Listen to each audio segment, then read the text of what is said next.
Today I'm making a Swiss meringue, which is right in the middle between the common meringue and the Italian meringue.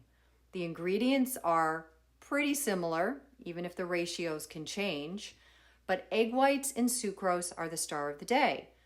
When you make a Swiss meringue, you are gently heating the proteins in the albumin in the egg white so that they can become more flexible. Just like your muscles getting warmed up, they are more stretchy and they form a matrix with the dissolved sucrose and the water and other things that live inside the egg white and in our bowl. So once it comes to 120 degrees, and you can see how I kept the bowl moving and I kept the whisk moving. I don't want to get egg, scrambled. I want a warmed, dissolved, nice liquid that's going to hold a lot of air.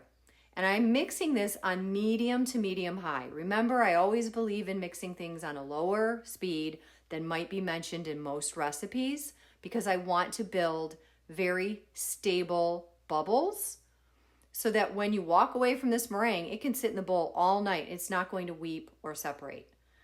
Now, I could have added the same amount by weight of more sucrose before I whipped the egg white, but I opted for this half to be 10x.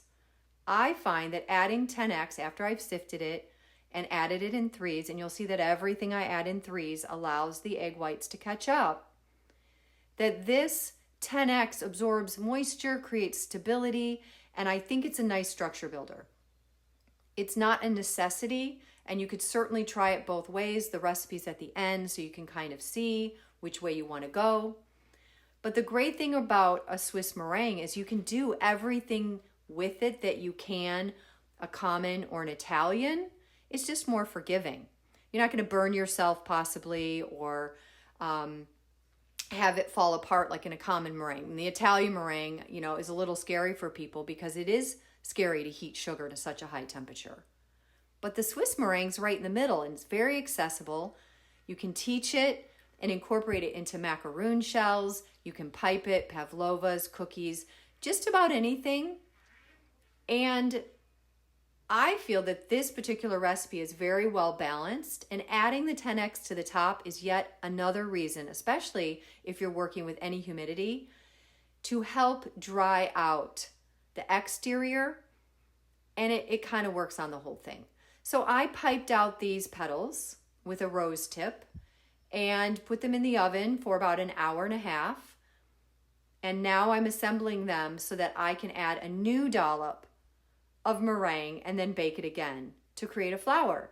And I will add these to the little bowls that I made and they'll be absolutely beautiful. So the possibilities are endless. Just make sure that your pastry tip and your pastry bags and the silpat that you might be using are completely grease-free, because if you pipe a meringue and it's not grease-free, you're not going to keep a beautiful product.